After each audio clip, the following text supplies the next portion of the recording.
Hey, YouTube world. We're here with you today. This is my very first unboxing.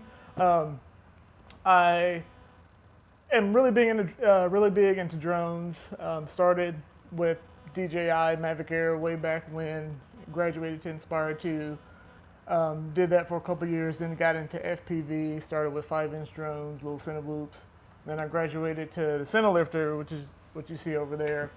Um, and in order to get the most quality, I guess, the best picture out of that, you kind of need a cinema camera. Right. So Um, he bought a 16 mil camera, and that's what we have in here, right? Good old fashioned film. That's right. That's right. That's what he Which did. I have seen it done before. I definitely am interested in trying that with like a Bolex or something. Oh, that'd be a lot of fun, like, actually. Yeah, we had to figure out a way to trigger it while it's in the air because you don't want to hit record and then try to take off. Right, and then you you just be lose burning. your Yeah, 4 you minutes burn- of film. Exactly. But yeah, so I decided to buy a cinema camera. This is my first ever cinema camera purchase. Never thought it would be this. Actually, my first. I had nothing to do with it. I may have called him a few times and said, go with this box. So yes. he bought this box, and there's going to be another box inside this box. Exactly. And an Boxes. even smaller box inside. What's in the box? Oh my god. Yeah, but well, my first cinema camera actually, way back in the day when I first got into filmmaking, was actually going to be the Blackmagic Ursa Mini, which at the time was a really, really good camera. It was. So they say. Had I'm not a every- Blackmagic yeah. fan, but I know some Yeah. people are. It had everything up and coming young filmmaker could hope for in a starter camera, I guess you would say. But even for like the small form factor it still was like the heaviest brick in the world. And I don't know if any of you ever had a chance to see or handle the original Ursa that had the iPad on the side Oh, for the God. monitor. That was such a bizarre camera. I remember when that thing came out, I was like, why? Yeah. So that camera didn't last long. But No, it did not last long. But that thing was a body alone. I think that camera was like 9 or 10 pounds oh, yeah. by itself. Like Oh, it yeah. was just solid aluminum. I don't even know. Like it was, yeah. But I was like Ursa Mini, Ursa Mini, Ursa Mini, and I started my filmmaking career, and I just never got the Ursa Mini because I was working on stuff and seeing this camera and that camera and this camera and that camera, and it just never came And to then fruition. you saw the Red Ranger. And then, He's yeah. like, that's what I want to fly. Is it? Oh, and then I got into drones, and then that's where all my money went.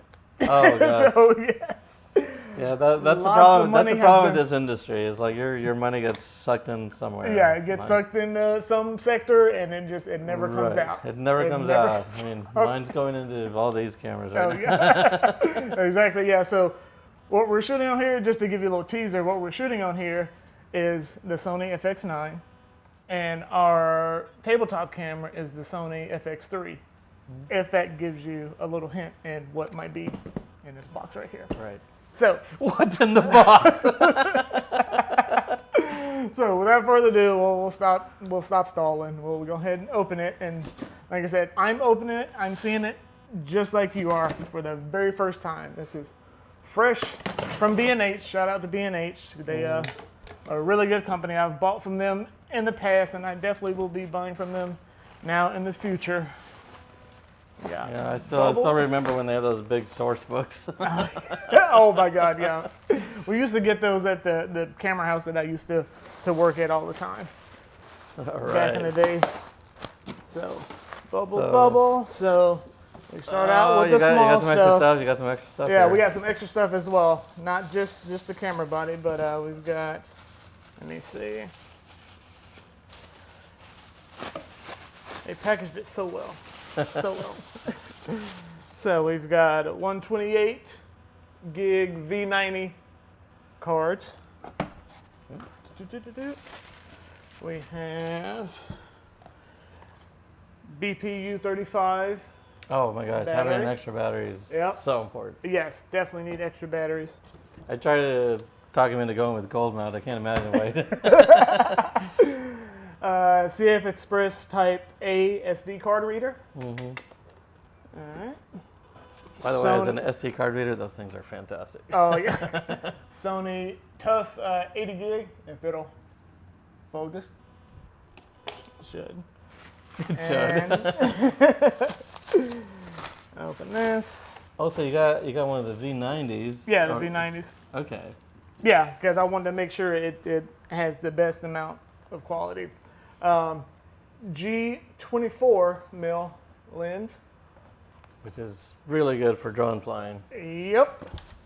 So that. And the Fils de la Resistance. The Sony FX6. So this camera is amazing for cinelifter applications. So I will say something that I've been meaning to say on one of my YouTube videos is the word cine, just so everyone knows, quite literally only means it shoots a moving image. It doesn't have anything to do with theatrical release or whatever, but it sounds cool. So, but it literally only means that it shoots a moving image. Well, yeah, because that's what some people were discussing on as to why they actually put the FX6 in the cinema line of cameras. So it is, I will say that Sony did a really good job with the FX3, the FX6, and the FX9, because that's crazy. We really do have all three cameras here. Yeah. Because they're all sort of interchangeable with each other, so that you can, depending on what your application is, you can actually use the one that's right for you. Exactly. Yeah, Sony did a fantastic job with these cameras. Oh yeah, I definitely, and like I said, in terms of just drone specific and cinelifter applications, this camera is probably the camera to beat, even more so than I would dare say it, the Red Komodo. Just because of features like the built-in ND, variable ND, auto ND, that's the best application for auto ND, I believe, is when you put on a drone and you're flying in and out of the sun, in and out of clouds, under shady trees going. You have a lot of different exposure areas that you're just not going to be able to control because you're in nature, you're out flying. And it's a lot smoother than if you were to control the aperture. Exactly, Plus, the less mechanics you got moving, the better. Yeah, exactly, yeah. And so I'm definitely excited to get that, get this up in there and try that. Open. And here we go, we've got, USB A to C.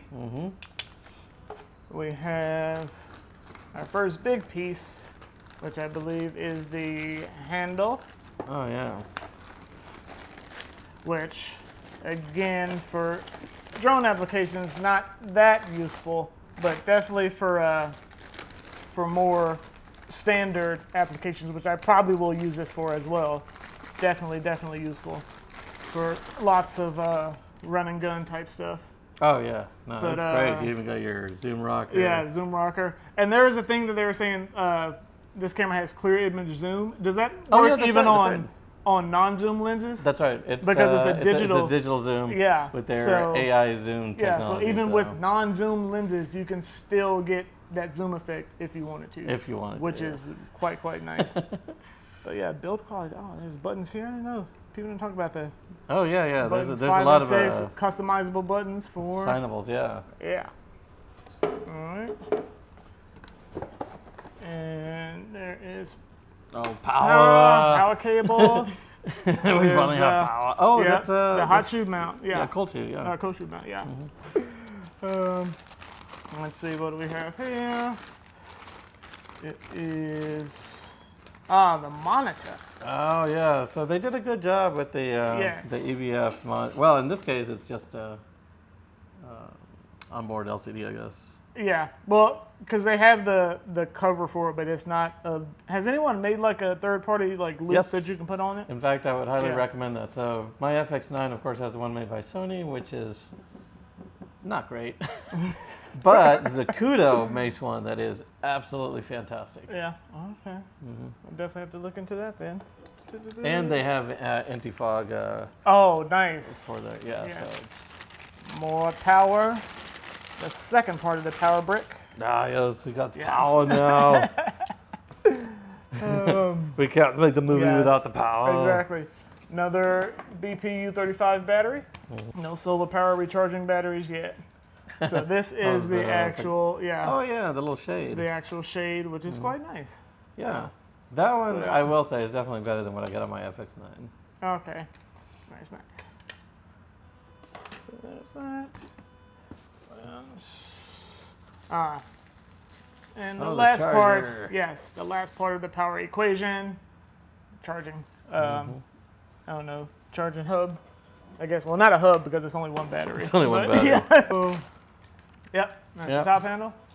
Nice. I've heard lots of amazing things about this top handle. Yeah, Yeah. it's pretty slick actually. Yeah, and all this, like I said, all this as I'm looking at it now, because I've seen like it on videos and all that, but being able to see it in person, it all has a real like quality feel and look to it. If you wanna. Yeah, and it looks like, yeah, it does. It has, well, no, those aren't, okay, I thought that, no, actually I know what this is. Never mind. I thought this was an area rosette over here. Oh, because it has the locking pins. But or the actually, locking- what that is for the cold shoe, because there's Oh. four screw holes right there, and that goes right there. Nice. That So would you be. have- Well, they have the ones on the side. I don't know if those are airy spaced or not. This one might be. Okay, have because I know some that there's might ones be. on the side and then there's ones So on the we could actual probably compare body. it to that handle and find out. Yeah, we can see, yeah. But yeah, it looks, I mean, it's pretty nice. But the one of the downsides they say is you can only get, I Audio. would say quality audio from the top handle, because there is like a scratch mic on the camera, which is all I would need, because like I said, I'm flying into the Oh, air, yeah, so all yeah, you hear yeah. is drone. Yeah, you're not. But in FPV, you actually, that's part of the experience is hearing the drone, and that's actually one of the ways where how you can tell if your drone is doing good or bad while it's flying is you know what to listen for and you Yeah, know yeah, if it yeah, sounds exactly. good or not. So I'm good with just so having. Is the it running a scratch little rate. bit rich, or do you need to Yeah. lean out? I'm good with having just the scratch audio with the mic I'm on kind the of wondering camera. now if this has, let's see, I have my